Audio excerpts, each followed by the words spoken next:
तो क्लीन कैसे करता है लाइसोसोम? लाइसोसोम के अंदर बच्चों क्या होते हैं, कुछ एंजाइम्स होते हैं जिन्हें लाइसोसोमल एंजाइम्स कहते हैं। इन एंजाइम का काम होता है ये एसिड टाइप की चीज समझाइडर बनेगा कि आगे जाकर के सेल का भविष्य क्या होगा, है ना, कोई ना जाने इसका फ्यूचर क्या होगा, लाइफ मिलेगी या ऐसा वो एक जो गाना था मुर्गी वाला। So hello students, how are you all, gent all of you. बच्चों इस वीडियो में मेरा जो फोकस रहने वाला है वो सेल नाम के चैप्टर को कम से कम टाइम में मैं आपको बताना चाहता हूं, लेकिन अंडरस्टैंडिंग भी रहे ऐसे में कोशिश करूंगा। ऑलरेडी इसका एक वन शॉट वीडियो बन चुका है जो 1.5-2 घंटे का था, लेकिन अगर आप लोगों के कल एग्जाम है, ऐसा कुछ आपको क्विक रिवीजन करना है तो ऐसे टाइम पे आपकी हेल्प कर सकता है। मैं ये भी नहीं कह रहा कि एग्जैक्टली शुरुआत से आपने थोड़ा थोड़ा अगर पढ़ा कुछ होगा ना तो वो एक समराइज हो जाएगा यहाँ पर, तो उन बच्चों के लिए तो ये बेस्ट रहेगा। अदरवाइज मैं रिकमेंड करूंगा पहले डिटेल वाला देख लो, उसके बाद ये देखना, और एक बार देख लो क्या पता समझ में भी आ जा रहा होगा, ठीक है। तो अदरवाइज मैं कहना चाहता हूं कि बिगिनर को छोड़ के जो सेकंड टाइम अगर सेल को पढ़ने की कोशिश कर रहा है रिवीजन टाइप में, उनके लिए तो ये बेस्ट सूटेड वीडियो है। मेरी बात को ध्यान से सुना भूता गया। सेल के बारे में बच्चों हमारे साइंटिस्ट वगैरह ने कुछ बातें बताई थी। पहले एक साइंटिस्ट है, रॉबर्ट हुक का नाम था। 1665 में उन्होंने एक डेड सेल को पकड़ा, मतलब उन्होंने बोला कि ये सेल जैसी कुछ चीज है, यानी ये सबसे छोटी यूनिट है। उन्होंने कॉर्क स्लाइस पे उन्होंने एक्सपेरिमेंट किया था, उस तरह से उन्होंने डिस्कवर किया। लेकिन बाद में ल्यूवेनहॉक आते हैं, उन्होंने एक लिविंग सेल को, जिंदा सेल को देखा जिसके अंदर प्रोसेसेस चल रहे थे। पहले वाले के अंदर कोई प्रोसेसेस नहीं थे, बस एक मरा हुआ सेल पड़ा हुआ था। लेकिन इस केस में ल्यूवेनहॉक ने पॉन्ड वाटर को देखा, ब्लड सेल्स को देखा, तो उन्हें कुछ हरकत होती हुई दिखाई दी, तो उन्होंने कहा कि लिविंग सेल्स, और बाद में फिर धीरे धीरे करके सेल की थ्योरीज आई। अभी हमारा जो मेन अल्टीमेट टॉपिक है, मैं आपको ये वीडियो क्यों बना रहा हूं, क्योंकि जो नोट्स है ये बहुत प्यारे नोट्स मैंने आपके लिए बना रखे हैं रिटर्न। इन नोट्स को मैं आपको टेलीग्राम में प्रोवाइड करवा दूंगा, लेकिन इन नोट्स को पढ़ना कैसे है, सिर्फ नोट्स से काम नहीं चलेगा। तो ये एक तरह का मैनुअल वीडियो है जो आपको समझा रहा है कि नोट्स को कैसे कैसे पढ़ना है। मैं सब कुछ नहीं बताऊंगा, लेकिन उसको पढ़ने का तरीका और बिल्कुल बहुत सारे क्रक्स पॉइंट आपको बता दूंगा। पहले समझो कि जो आपका ये एक तरह का सेल है, ये सेल कौन है? जैसे हमारी बॉडी में ट्रिलियन ऑफ सेल्स बने हुए हैं, जिससे हमारी बॉडी बनी हुई है। तो उन ट्रिलियन ऑफ सेल में से एक सेल को उठा करके हमने यहां पर लाकर जूम इन किया। इस सेल की जो बाउंड्री आपको दिखाई दे रही है, जो कि सेल के अंदर के कंटेंट को प्रिजर्व कर रही है बाहर के एनवायरनमेंट से, उस बाउंड्री को कहते हैं सेल मेम्ब्रेन। सेल मेम्ब्रेन या प्लाज्मा मेम्ब्रेन कहते हैं। अब इस सेल मेम्ब्रेन के अंदर बहुत सारा लिक्विड भरा होता है, एक सेमी फ्लूइड लाइक सब्सटेंस होता है, एक फ्लूइड टाइप का यहां पर होता है। उस फ्लूइड को हम नाम देते हैं साइटोप्लाज्म, जो एक ब्लू कलर का अंदर फैला हुआ फ्लूइड दिख रहा है। इस ब्लू कलर के फ्लूइड साइटोप्लाज्म के ऊपर बहुत सारे लोग तैरते हुए तुम लोगों को दिखाई दे रहे होंगे अलग अलग से। इनको कहते हैं सेल ऑर्गेनेलीज। ये वो लोग हैं जो सेल के अंदर के फंक्शंस करेंगे, कोई एनर्जी बनाएगा, कोई प्रोटीन बनाएगा, कोई जहर उगल रहा होगा, कोई आग उगल रहा होगा। इसी तरीके से किसी के पास जेनेटिक मटेरियल रखा होगा जो डिसाइड करेगा कि ये वाला, ये जिसका मैं सेल हूं, ये आगे जाकर के इंसान बनेगा, डॉग बनेगा, हॉर्स बनेगा, गधा बनेगा, या प्लांट बनेगा, रोज का फ्लावर बनेगा, क्या बनेगा ये डिसाइड करेगा इसके अंदर रखा हुआ जेनेटिक मटेरियल, ठीक है ना। तो ये इसकी बात है। तो ये सेल ऑर्गेनेलीज होती है जो इसके ऊपर तैर रही होती हैं, जो बाहर की आउटर बाउंड्री होती है उसे सेल मेम्ब्रेन या प्लाज्मा मेम्ब्रेन कहते हैं, और जो ये फ्लूइड होता है बच्चों इसे साइटोप्लाज्म कहते हैं। अब इन तीन चीजों के बारे में मैंने डिटेल में यहां पर डिस्कशन किया है, आप आराम से इनको पढ़ोगे, लेकिन कैसे पढ़ना है वो मैं आपको समझा देता हूं एक एक करके। सेल मेम्ब्रेन, इसके डिस्क्रिप्शन में आपको नोट्स मिल जाएंगे। सेल मेम्ब्रेन बेसिकली क्या है, इसका मुख्य काम क्या है बच्चों? ये सेल की आउटर बाउंड्री है जो सेल को बाकी अदर एनवायरमेंट से सेल के कंटेंट को अलग करती है। तो इसका मेन फंक्शन क्या है कि ये ट्रांसपोर्टेशन करवाती है सब्सटेंस का। जो रॉ मटेरियल होता है वो यहां आता है, कुछ अंदर तैयार होता है, प्रोटीन्स वगैरह बनते हैं, एनर्जी वगैरह बनती है, और फिर वो बाहर की तरफ सप्लाई होती है। तो ये क्या करता है, सब्सटेंस के अंदर एंट्री को और एग्जिट को डिसाइडर होता है कौन? Plasma membrane. तो ये प्लाज्मा मेम्ब्रेन कुछ चार तरह की चीजों से मिलकर बनी होती है। सबसे पहले ये फॉस्फोलिपिड्स की बाइलेयर से मिलकर बनी होती है, दो लेयर्स होती है। यानी ये समझो कि ये जो आपकी लेयर है ये दो लेयर रखती है, इसका इस तरफ और इस तरफ दोनों तरफ पानी है। इस तरफ सेल के अंदर का पानी है साइटोप्लाज्म, और उस तरफ बाकी का पानी है। तो ये क्या करती है, ये कोशिश करती है कि जिसकी मेम्ब्रेन में दोनों तरफ, दोनों जहां वाटर है उस तरफ इसका वो वाला हिस्सा है जो वाटर लविंग हो। तो ये आपको दिख रहा होगा, जो गोले दिख रहे हैं ये वाटर लविंग वाले हिस्से होते हैं, इन्हें कहते हैं फॉस्फोलिपिड्स की बाइलेयर। एक लेयर ये बनी है, एक लेयर नीचे बनी है। ये लेयर का मेन काम क्या है, ये वाटर लविंग है, इसलिए उस तरफ जो सेल के बाहर का इलाका है उसके पानी के साथ इंटरेक्ट करती है, ये सेल के अंदर के पानी के साथ इंटरेक्ट करती है। तो इस तरीके से अरेंज होती है। तो फॉस्फोलिपिड्स की बाइलेयर से मिलकर बनी होती है। दूसरा प्रोटीन से मिलकर बनी होती है कि कौन सा सब्सटेंस सेल के अंदर जाएगा, कौन सा नहीं जाएगा। हो सकता है कि कोई सब्सटेंस सेल के अंदर जाना चाहिए, जरूरी है, लेकिन बड़ा मॉलिक्यूल है, जा नहीं पा रहा, तो उसके लिए प्रोटीन चैनल्स बन जाते हैं, यानी प्रोटीन की एक टनल बन जाती है जिसके अंदर से वो मॉलिक्यूल पास कर जाता है। तो कुछ ये प्रोटीन आपके ऐसे होते हैं जो ऐसे होते हैं, इंटीग्रेटेड टाइप के होते हैं, इंटीग्रल टाइप के, कुछ पेरिफेरल होते हैं जो ऊपर ऊपर पे तैर रहे होते हैं। अब ये प्रोटीन कैसे बनता है, कहां से बनता है, वो थोड़ी देर बाद पढ़ेंगे। इसी प्रकार से इसमें एक चीज होती है कार्बोहाइड्रेट चेन, जो बेसिकली सेल के इंडिकेटर का काम करती है कि सेल को पहचानने में मदद करती है कौन सा सेल कौन सा वाला सेल है। तो है ना, तो सेल एक दूसरे के साथ कम्युनिकेट करने के लिए इन कार्बोहाइड्रेट चेन के थ्रू आपस में क्या करते हैं, सिग्नल प्रोवाइडर का काम करता है कार्बोहाइड्रेट, ये समझो। दूसरी बात होती है कोलेस्ट्रॉल भी लगे होते हैं। कोलेस्ट्रॉल का जो मेन काम होता है बच्चों वो ये होता है कि टेम्परेचर बढ़ने घटने के कारण कहीं सेल की जो ये मेम्ब्रेन है बहुत ज्यादा वैसी ना हो जाए, फ्लेक्सिबल लचीली, या बहुत ज्यादा रिजिड ना हो जाए। अगर बहुत ज्यादा फ्लेक्सिबल या रिजिड हो जाएगी तो ट्रांसपोर्ट जो मटेरियल का है वो क्या हो जाएगा, उसमें ऑब्स्टिकल आ जाएगा। इसीलिए उसको मेंटेन करने के लिए कोलेस्ट्रॉल यहां पर काम करता है। तो चार चीजें, कार्बोहाइड्रेट है, कोलेस्ट्रॉल है, प्रोटीन है, और उसके बाद फॉस्फोलिपिड्स की बाइलेयर है। इतना ही सफिशिएंट है समझने के लिए। मैंने बहुत डिटेल में आपको और अच्छे से मैंने ना थोड़ी इसमें वैसी लैंग्वेज लिखी है जैसे हम लोगों की बात करने वाली इंग्लिश लैंग्वेज होती है जानबूझकर, ताकि तुम्हारी थोड़ी अंडरस्टैंडिंग बिल्ड हो सके। ठीक है, अब यहां देखते हैं साइटोप्लाज्म। ऑलरेडी मैं बता चुका हूं, फ्लूइड लाइक जो सब्सटेंस होता है इसके ऊपर सारी ऑर्गेनेलीज क्या होती हैं, तैर रही होती हैं। ये एक तरह से वर्किंग साइट होता है जहां पर सारे के सारे जो इलाके में काम चल रहा है। ये समझो कि सेल एक तरह की फैक्ट्री है। सेल के अंदर, फैक्ट्री के अंदर अलग अलग तरह की मशीन है, अलग अलग तरह के वर्कर्स हैं। कोई कुछ पैकिंग कर रहा है, कोई कुछ सिंथेसाइज कर रहा है, कोई एनर्जी क्रिएशन कर रहा है। इस तरह के सारे जो काम हो रहे हैं उन सबको सपोर्ट देने के लिए एक वर्किंग जो साइट है, वर्किंग एरिया है, उसको हम कहते हैं साइटोप्लाज्म। तो जितनी मेटाबॉलिक रिएक्शंस होती हैं वो सबकी सब साइटोप्लाज्म के अंदर होती है। आप बहुत प्यार से पढ़ना, सारी चीज आपको समझ में आएंगी कि साइटोप्लाज्म किस चीज से बना होता है। साइटोसॉल कहते हैं जो फ्लूइड वाला पार्ट होता है जिसमें पानी, सॉल्ट, एंजाइम, प्रोटीन्स होते हैं। ऑर्गेनेलीज, ये जो ऑर्गेनेलीज होती है इसके ऊपर तैर रही होती है। इंक्लूजन्स उसको कहते हैं बच्चों, जो कि क्या होता है, टेम्पररी मटेरियल होता है। ऐसा नहीं कि वो हमेशा रहता है, वो आता है जाता है, उसे इंक्लूजन्स कहते हैं। आपको बहुत प्यार से सारी बातें समझ में आती रहेंगी। यानी ग्लाइकोजन, फैट, ड्रॉपलेट्स, ये बनते हैं, टूटते हैं, बिखरते हैं, जाते हैं, आते हैं, ऐसे वाले, मतलब कि ये मेहमान टाइप के लोग हैं, इंक्लूजन्स। और ये जो ऑर्गेनेलीज है एक तरह के परमानेंट लोग हैं, मशीन टाइप की चीजें जो वहां पर हमेशा फिक्स रहती हैं एक तरीके से। ठीक है, तो आप बहुत प्यार से पढ़ोगे, आपको नोट्स में प्रोवाइड कर दूंगा, टेलीग्राम में देख लेना। न्यूक्लियस की हम बात करें बच्चों, न्यूक्लियस क्या, अगर तुम देखोगे, मैंने तुम्हें बताया था ये न्यूक्लियस वाला पार्ट है, ये स्पेशल सेल ऑर्गेनेली है। हम क्या पढ़ रहे हैं, सारी सेल ऑर्गेनेली को पढ़ना चालू कर रहे हैं, तो न्यूक्लियस से चालू कर रहे हैं। न्यूक्लियस को समझो, न्यूक्लियस में क्या होता है, डबल मेम्ब्रेन होती है। ये जो न्यूक्लियस होता है बच्चों, इसमें क्या होती है, डबल मेम्ब्रेन होती है, और पोर्स टाइप के आपको दिखाई दे रहे होंगे। ये पोर्स क्या करते हैं कि न्यूक्लियस का, बेसिकली न्यूक्लियस के अंदर की जो चीजें हैं वो बाहर, मतलब न्यूक्लियस के बाहर यानी साइटोप्लाज्म के साथ इंटरैक्ट कर सके, उसके लिए पोर्स होते हैं। यानी पोर्स के थ्रू सामान अंदर बाहर आता जाता है। तो जैसे ना न्यूक्लियस के बाहर का जो मटेरियल है, जो फ्लूइड मटेरियल, इसको हमने क्या कहा था, साइटोप्लाज्म। ऐसे ही न्यूक्लियस के अंदर भी फ्लूइड भरा होता है जिसको हम न्यूक्लियोप्लाज्म कहते हैं। न्यूक्लियस के अंदर भी यहां पर क्या होता है, फ्लूइड भरा होता है जिसे हम न्यूक्लियोप्लाज्म कहते हैं, और न्यूक्लियस के बाहर के फ्लूइड को हम साइटोप्लाज्म कहते हैं। इन दोनों को कंबाइनली बच्चों न्यूक्लियोप्लाज्म कहा जाता है। समझ में आ रही है बात? तो कुल मिलाकर ये जो डबल लेयर बनी होती है, इसके न्यूक्लियस क्या होता है, डबल लेयर होता है बेसिकली, एक न्यूक्लियस एनवलप उसे कहते हैं, और उसमें होल्स या पोर्स होते हैं जिनके थ्रू क्या होता है, सब्सटेंस का क्या होता है, इंपोर्ट एक्सपोर्ट होता है, साइटोप्लाज्म के साथ इंटरेक्ट कर पाता है न्यूक्लियस। अब दूसरी बात, न्यूक्लियस के अंदर एक और छोटा सा न्यूक्लियोलस होता है, यानी कि यहां पर आपका आरआरएनए रखा होता है। आरआरएनए का मतलब राइबोसोमल आरएनए, जो कि प्रोटीन सिंथेसाइज के लिए जरूरी है। सुनो मेरी बात, हमारी बॉडी में जो भी प्रोटीन बनता है, फंडामेंटल प्रोटीन को बनाने का काम करता है सेल के अंदर बैठा हुआ राइबोसोम, और राइबोसोम को बनाने का काम करता है आरआरएनए, राइबोसोमल आरएनए, जो कि इस न्यूक्लियोलस के अंदर बैठा हुआ रहता है। अब थोड़ा सा और समझते हैं इसके बारे में। इसी तरीके, ये हो गया न्यूक्लियोलस, यहां आरआरएनए वगैरह बन रहा है। देखो राइबोसोम बनता है, एक्चुअली डायरेक्ट राइबोसोम नहीं बनता, आरआरएनए बनता है और फिर कुछ और होता है, तब राइबोसोम बनता है। फिलहाल ये आपको न्यूक्लियोलस और ये पूरा न्यूक्लियस, और न्यूक्लियस के अंदर ये जो भरा बड़ा फ्लूइड है इसका नाम है न्यूक्लियोप्लाज्म।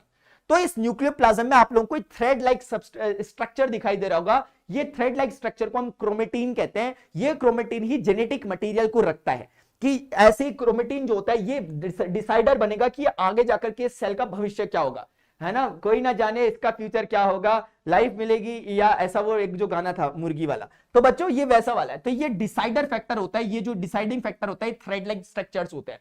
एक्चुअली जब सेल डिवीजन हो रहा होता है, जब एक सेल, जैसे मैं अपनी बात करूं या आपकी बात करूं, हम सब शुरुआत में एक सेल थे, सिंगल सेल।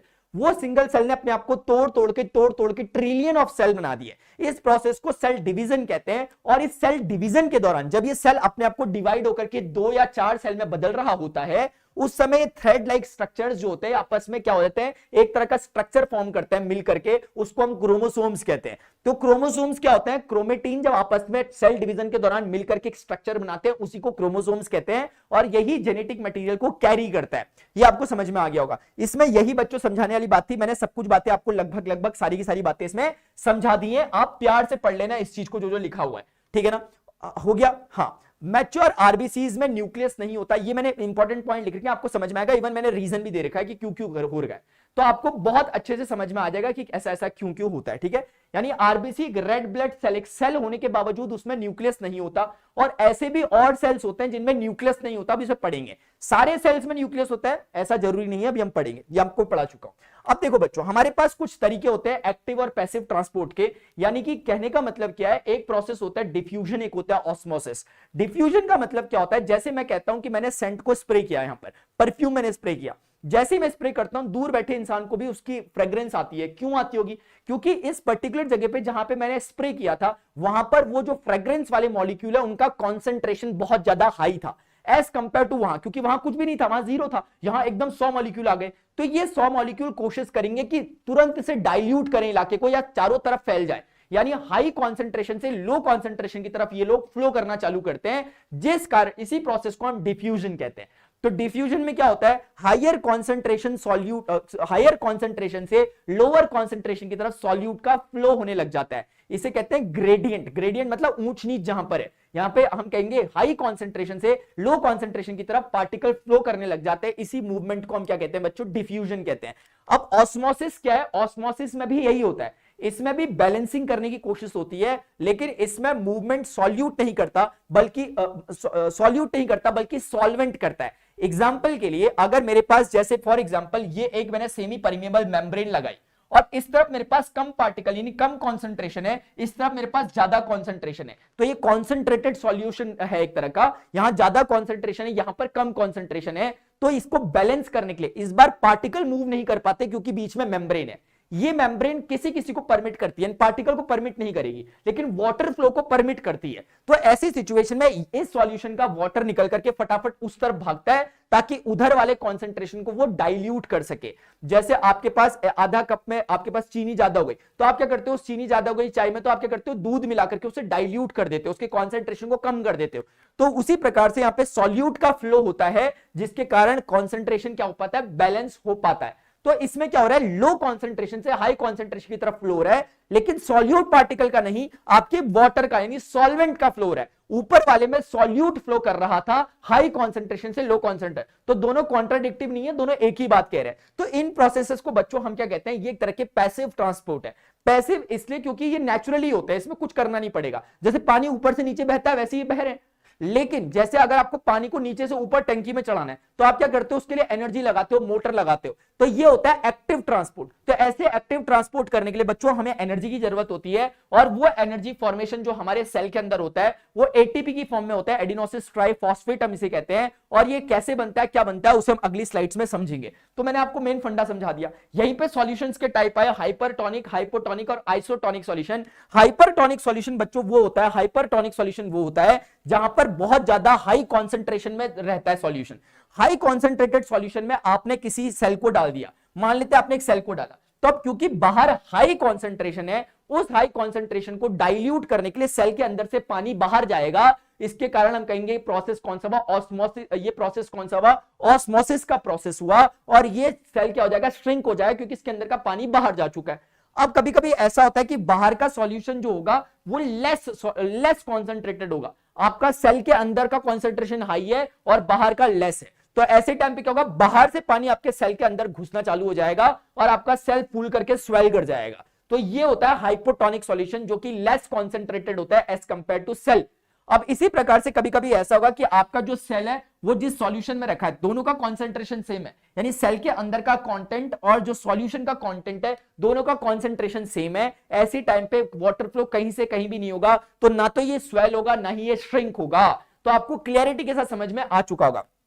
अब अगर हमने प्लांट सेल में हम इस चीज को देखते हैं, अगर हमने एनिमल सेल की जगह प्लांट सेल को अगर डाल के देखते हैं हाइपरटोनिक, हाइपोटोनिक और आइसोटोनिक सॉल्यूशन में, तो बच्चों इसको समझो। पहले सेल वॉल क्या होती है समझो। जो मैंने बताया था कि सेल में एक सेल मेम्ब्रेन होती है, वो सारे सेल में एक सेल मेम्ब्रेन होती है, लेकिन प्लांट के केस में एक एक्स्ट्रा प्रोटेक्शन मिलता है। ऐसा समझो कि एक मेम्ब्रेन के बाहर एक और मेम्ब्रेन होती है, इसे हम सेल वॉल कहते हैं। ये सेल वॉल क्या करती है, आपके सेल को प्रोटेक्शन प्रोवाइड करती है। जैसे हम लोगों का क्या है कि हम लोगों को बारिश आ रही है तो भाग कर चले गए छत के, अपने छत में अपने घर में घुस गए जाकर के, चाय पी रहे, पकौड़े खा रहे, लेकिन ये बेचारे को क्या, बारिश में वही रहना है, धूप में वही रहना है। जितनी विषम से विषम परिस्थितियां होती है, पौधे पेड़ पौधों को उसी में सर्वाइव करना होता है। तो इनके लिए नेचर ने क्या बनाया, सेल वॉल बनाया, जो सेल्यूलोज का बना हुआ होता है। ये एक एक्स्ट्रा प्रोटेक्शन प्रोवाइड करता है सेल को। अब देखो समझो कैसे प्रोटेक्शन प्रोवाइड करता है, उसका बेस्ट एग्जांपल यहां मिलेगा। जैसे आपने हाइपरटोनिक सॉल्यूशन में जैसे ही एनिमल सेल को डाला था, तो क्या हुआ, वो श्रिंक हो गया, क्योंकि उसने अपने अंदर का सारा पानी छोड़ दिया।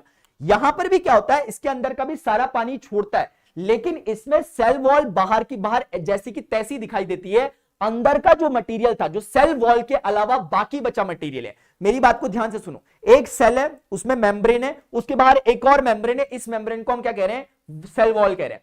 इसमें क्या होता है, सेल वॉल को छोड़कर बाकी की सारी चीजें जो होती हैं उसको हम प्रोटोप्लास्ट कहते हैं। यहीं कहीं लिखा होगा, देख लेना, प्रोटोप्लास्ट, प्लाज्म नहीं, प्रोटोप्लाज्म अलग था, प्रोटोप्लास्ट कहते हैं। असल में इस बार प्रोटोप्लास्ट पूरा सिकुड़ जाता है, तो तुम बाहर से ऐसे देखोगे तो तुम्हें एज इट इज दिखाई देगा, तुम्हें नहीं दिखाई देगा श्रिंक किया। ऑल्दो वो श्रिंक कर गया, क्योंकि जो सेल वॉल से प्रोटोप्लास्ट का इलाका है वो पीछे हो गया, श्रिंक हो गया, वो ऐसे सिकुड़ गया। लेकिन बाहर से देखने पे हमें सेल वॉल जैसी की तैसी दिखाई दे रही है, तो हमें लगता है कि ये क्या नहीं किया, हमें लगता है कि ये स्वेल नहीं कर रहा, श्रिंक नहीं कर रहा, लेकिन सारी प्रक्रियाएं हो रही हैं उसके अंदर। सेल वॉल ने उसे प्रोटेक्शन दिया। आई होप समझोगे, इसको डिटेल में पढ़ लेना, मैंने बहुत प्यार से एक एक चीज लिखी है। और इसी प्रोसेस को प्लाज्मोलाइसिस कहते हैं। कौन से प्रोसेस को, जो प्रोटोप्लास्ट का श्रिंक हो जाने वाला प्रोसेस जो होता है। अब बच्चों देखो, एटीपी प्रोडक्शन क्या होता है।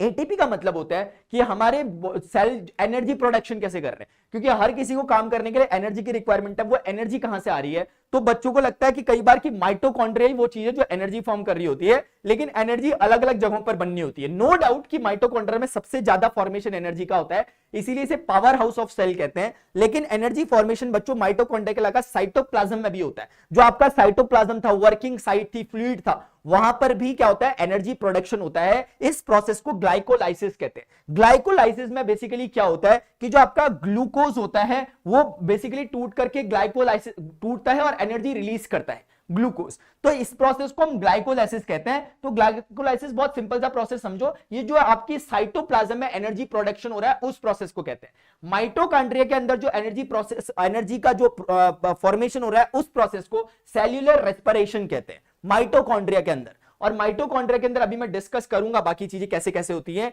यहां हायर अमाउंट ऑफ एनर्जी मिलती है, used in most eukaryotic cell. अभी बताऊंगा ये ऐसा क्यों कह रहा है। यानी इसने लिखा माइटोकॉन्ड्रिया में जो मेन काम यूकारियोटिक में, जबकि सेल मेम्ब्रेन का उसने प्रोकारियोटिक लिखा। अभी यूकारियोटिक और प्रोकारियोटिक पहले एक बार बच्चों समझा देता हूं मैं आपको, तब उसके बाद कहां गया वो मेरा, हाँ पहले इसको समझा देता हूं फिर वापस आता हूं। देखो प्रोकारियोटिक और यूकारियोटिक सेल को समझ लो।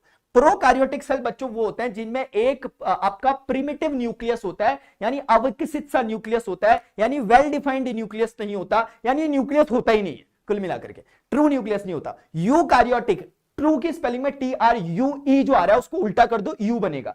तो यूकारियोटिक सेल जिसमें ट्रू न्यूक्लियस होता है, इसका मतलब कि इसका जेनेटिक मटेरियल एक फिक्स्ड जगह पर रखा रहता है, उसके लिए चैम्बर अलग से बना रहता है जिसको हम न्यूक्लियस कहते हैं। इसके लिए कोई चैम्बर नहीं बना होता इस तरह की कोशिकाओं और इस तरह के सेल्स के लिए। इसमें कहीं पर भी फैला पड़ा होता है जेनेटिक मटेरियल इसके अंदर, जैसे तुमने पपीता काटा उसके अंदर बीज पड़े हुए ऐसे रैंडमली, तो उस तरह का यहां पर यह चीज होती है। तो इसको कहते हैं न्यूक्लियोइड, जहां पर इनका मटेरियल पाया जाता है।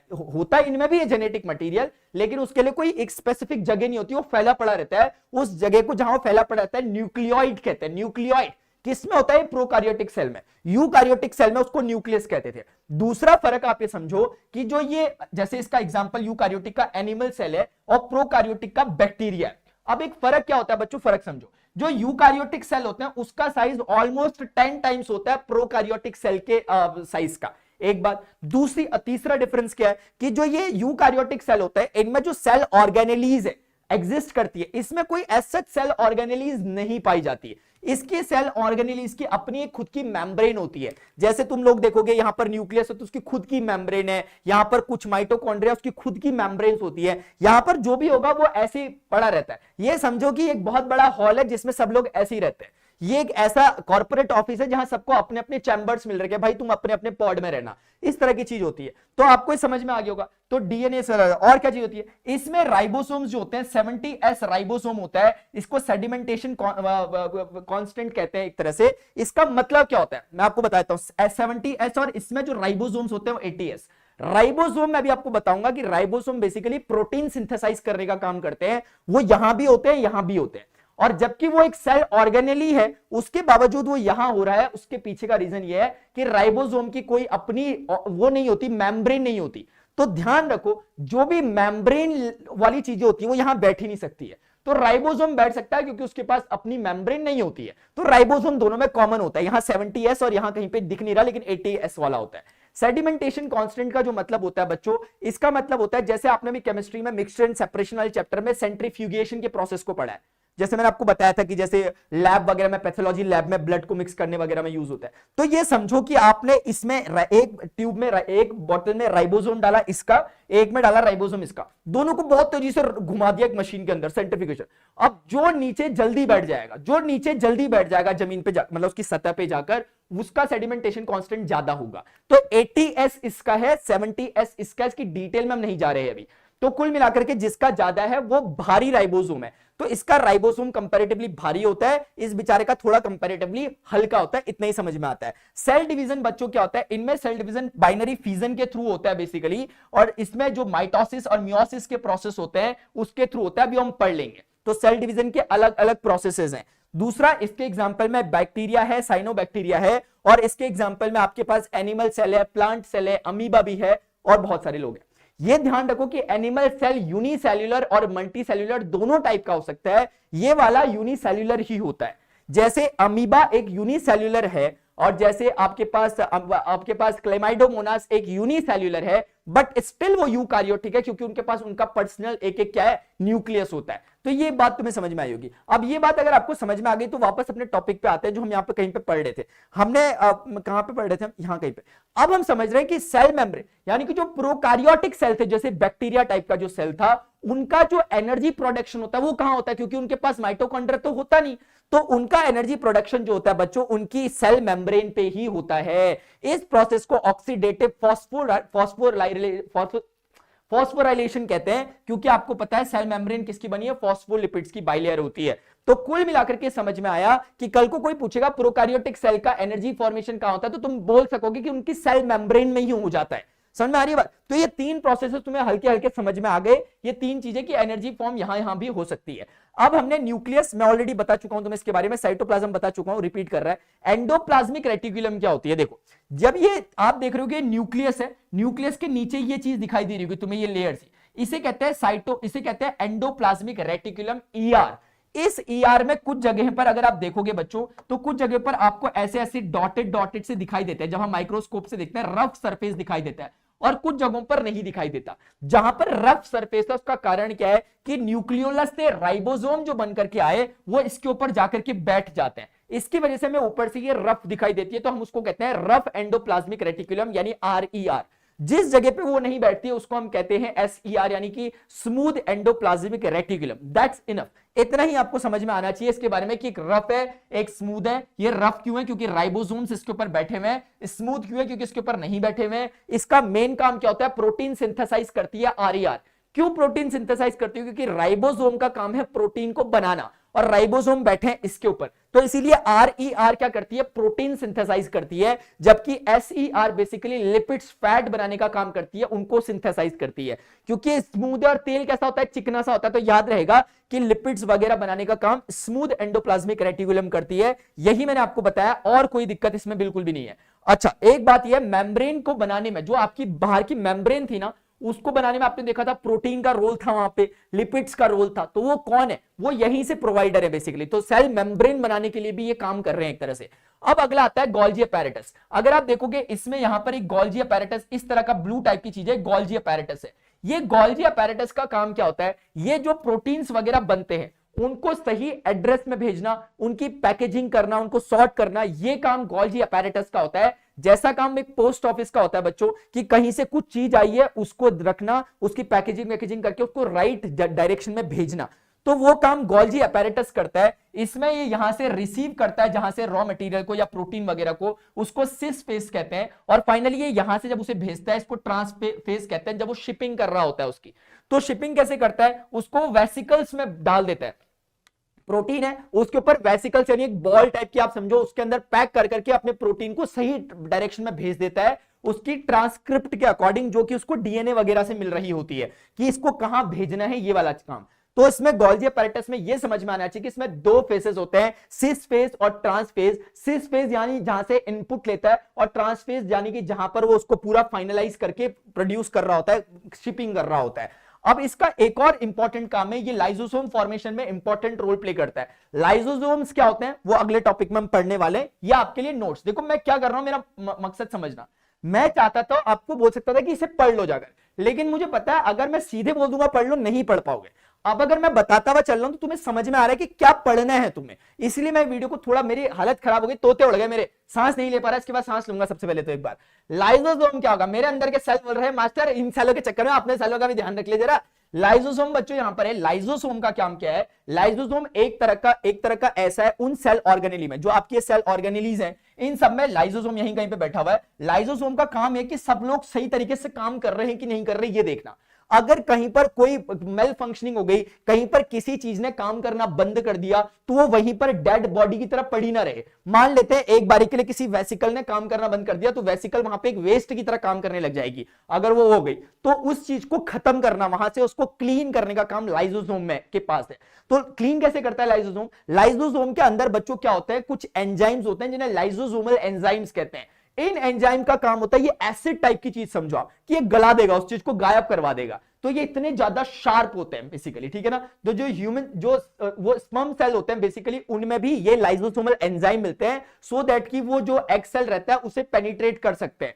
तो इसीलिए इतने ज्यादा शार्प होते हैं। और suicidal bag of this cell भी कहता है, क्योंकि ये फट जाता है, खुद फट जाता है और उन लोगों को खत्म कर देता है एक तरह से, जो वेस्ट रहते हैं। तो लाइसोसोम कंटेन एंजाइम्स, ठीक है ना, बता दिया। माइटोकॉन्ड्रिया के बारे में बच्चों मैंने आपको बताया था, एक तरह का बिजली घर यानी कि पावर हाउस ऑफ सेल है। माइटोकॉन्ड्रिया ऐसे फैले पड़े रहते हैं एनिमल सेल्स में। इसका मेन काम होता है, इसके अंदर एनर्जी सिंथेसिस होती है, 3 स्टेप होते हैं। वो 3 आपके उसमें से डिटेल में सच दे नहीं रखे हैं, लेकिन जैसे ना इसमें भी दे रखे क्या, इसमें भी नहीं दे रखे। तो इसमें 3 स्टेप में होता है। पहला ग्लाइकोलाइसिस का प्रोसेस होता है, फिर उसके बाद दूसरा इलेक्ट्रॉन ईटीसी का प्रोसेस होता है, मतलब क्रेब्स साइकिल का प्रोसेस होता है, और तीसरा वाला ईटीसी का प्रोसेस होता है, इलेक्ट्रॉन ट्रांसपोर्ट चेन कहते हैं उसे। लेकिन आपके उसमें इतना कुछ नहीं है, आपको सिंपल समझ में आना चाहिए कि एक डबल मेम्ब्रेन सेल ऑर्गेनेली है। ठीक वैसे ही जैसे न्यूक्लियस थी, न्यूक्लियस भी डबल मेम्ब्रेन है, ये भी डबल मेम्ब्रेन है। इसमें एक आउटर मेम्ब्रेन होती है, एक इनर मेम्ब्रेन होती है। जो इनर मेम्ब्रेन होती है वो अपने आप को इस तरह का स्ट्रक्चर रखती है, इसे क्रिस्टे कहते हैं। और ये स्ट्रक्चर रखने का मेन पर्पस होता है ताकि सरफेस एरिया इंक्रीज हो सके। सरफेस एरिया इंक्रीज होने से क्या होता है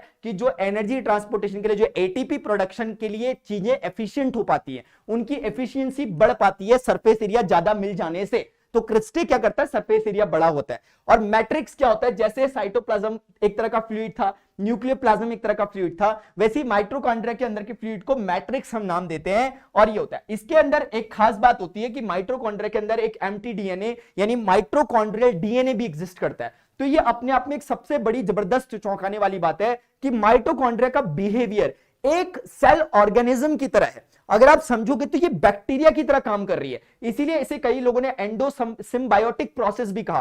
कुछ लोगों का ऐसा मानना है कि आज से बिलियन ईयर्स एगो पहले ये एक इंडिपेंडेंट इंडिविजुअल आइडेंटिटी हुआ करता होगा, जैसे बैक्टीरिया हुआ करता है, कि बैक्टीरिया के अंदर भी उसका जेनेटिक मटेरियल फैला पड़ा रहता है, वैसे ही इसका भी फैला पड़ा रहता है न्यूक्लियोइड के अंदर एक तरह से। यानी इसका न्यूक्लियस वैसे नहीं फैला रहता, लेकिन इसका कहीं ना कहीं जेनेटिक मटेरियल खुद का होता है, जैसे कि किसका होता है, बैक्टीरिया का होता है। और इसका बिहेवियर भी मतलब, और बाकी इसकी फंक्शनिंग वैसी दिख रही है। तो ऐसा लगा कि ये आज से बिलियन ईयर्स एगो ये जो माइटोकॉन्ड्रिया है ये सेल के पास आया और दोनों के आपस में सिम्बायोटिक रिलेशन बन गया। मतलब इसने बोला मैं तुम्हें एनर्जी दूंगा, तुम मुझे रहने के लिए जगह दो, तो ये एनर्जी फॉर्म करता रहता है, सेल ने इसको किराए पे रख रखा। तो आज ये बिल्कुल इसका अभिन्न अंग हो गया। कुछ लोग इस बात को झुठलाते हैं, लेकिन कुछ लोगों का मानना है कि ये जो एंडो सिम्बायोटिक प्रोसेस लोग कहते हैं इसे, ये कोई कंपलसरी नहीं है, लेकिन लोगों की ऐसी हाइपोथेसिस है कि ऐसा होता होगा, क्योंकि इसके पास अपना खुद का डीएनए भी होता है। ये अपने आप में इंपॉर्टेंट बात होती है, बात ध्यान रखना, ठीक है। अब हम आते हैं प्लास्टिड्स। प्लास्टिड्स बच्चों प्लांट सेल में एग्जिस्ट करते हैं,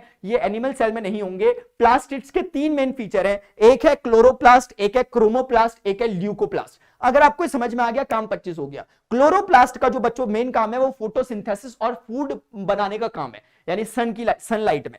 इसी प्रकार से जो क्रोमोप्लास्ट है इसका काम है कलर पिगमेंट्स देना, यानी कि जैसे आप देखते हो टमाटर लाल रंग का, गाजर ऑरेंज कलर का होता है, अलग अलग जो कलर्स आते हैं, फूल अलग अलग कलर्स के होते हैं, बैगनी नीला पीला टाइप के, तो उनको जो कलर पिगमेंट्स देने का काम होता है ये प्लास्टिड का क्रोमोप्लास्ट वाला फीचर करता है। और इसी प्रकार से एक होता है ल्यूकोप्लास्ट जिसका काम है फूड को स्टोर करके रखना।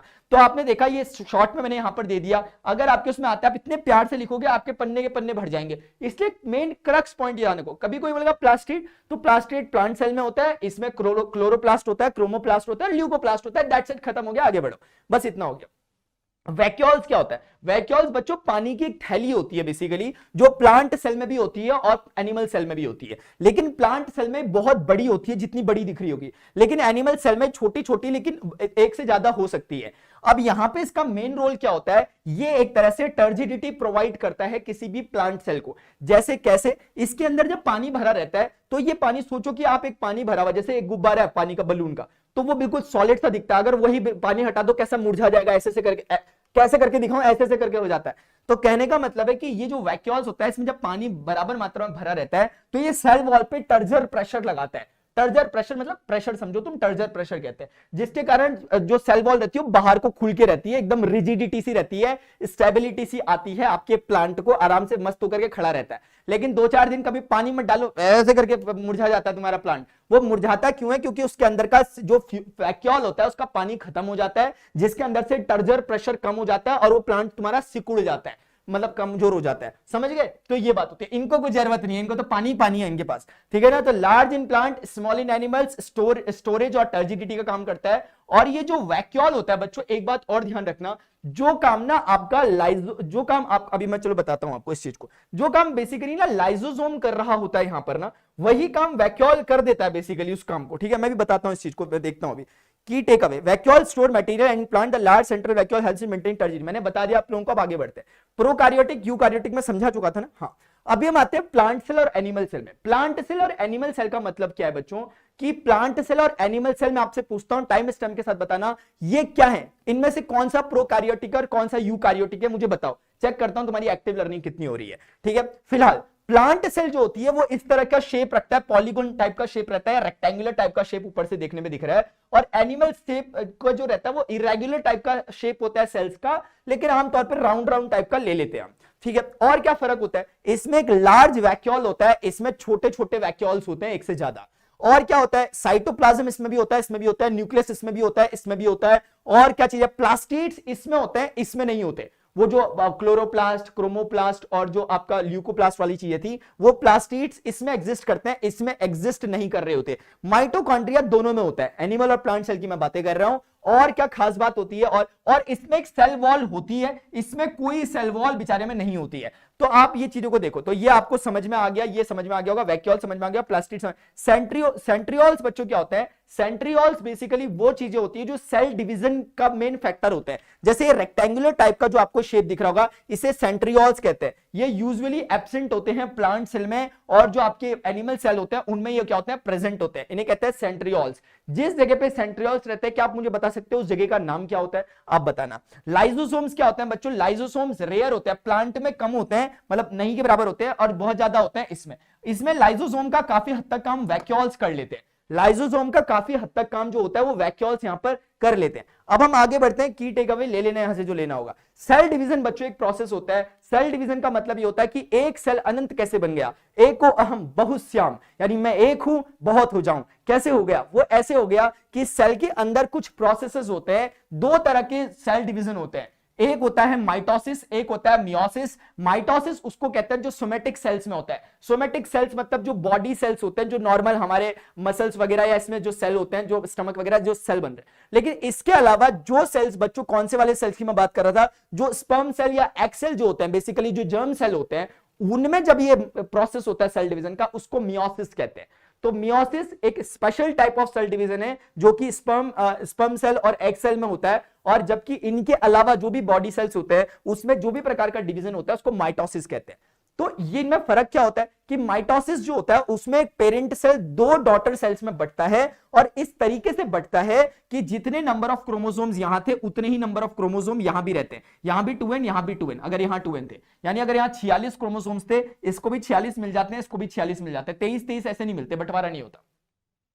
इस टाइप के सेल डिवीजन को कहते हैं क्या? माइटोसिस। अब एक बात और ध्यान रखो, ये मत समझना कि 1 से 3 हो गए, 1 से 2 हुए, एक टूटा 2 बन गया, अब 2 है वो 1 नहीं बचा, वो 1 ही टूट के 2 बना है, तो 3 मत समझना इसे ऐसे करके। मायोसिस का प्रोसेस क्या होता है, इसमें एक पेरेंट सेल जो होता है 2n, वो पहले माइटोसिस पहले क्या करता है, अपने आप को 2 हिस्सों में तोड़ता है, लेकिन जब वो 2 हिस्सों में तोड़ता है तो इसको भी n देता है और इसको भी क्या देता है, n, यानी आधे आधे कर देता है हिस्से। जैसे एक सेल है, ये 2 हिस्सों में टूटा टक करके, तो 2 हिस्सों में जब ये टूटता है तो ये अपना 46 थे, 23 इसको देता है, 23 इसको दे देता है। अब ये दोनों के दोनों में फिर वही वाला प्रोसेस होता है माइटोसिस वाला, ये भी अपने 2 हिस्सों में टूट जाता है टक टक, तो 23 में ही रहेगा और 23 में रहेगा, तो इस 23 ने 2 23 बना दिया और इस 23 ने भी 2 23 बना दिए, तो कुल मिला के 4 23 बन गए, यानी कि 2n बदल गया 4n में। तो ये प्रोसेस हुआ, ये n n n n। तो किसको समझ में नहीं आया मुझे बता देना, मैं दोबारा बताता हूं। मायोसिस के प्रोसेस में बच्चों क्या होता है कि एक सेल अपने 2 हिस्से जब करता है तो वो अपने क्रोमोसोम्स को भी आधा आधा कर देता है, लेकिन ये नहीं करता था।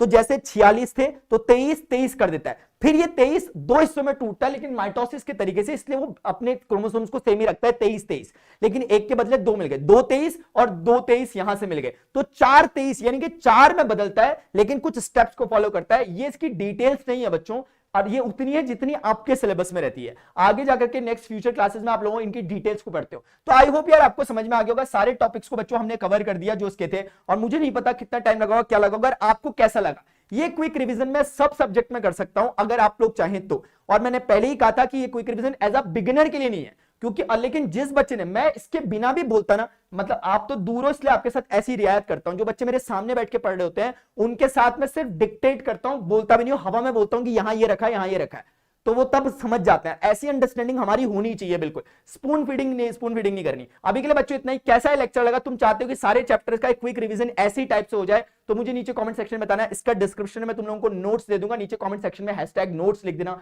अभी के लिए इतना ही, मिलते हैं नेक्स्ट सेशन में। Till then goodbye, see you, take care, जय हिंद, bye bye, love you all. Video को लाइक करना ना भूले।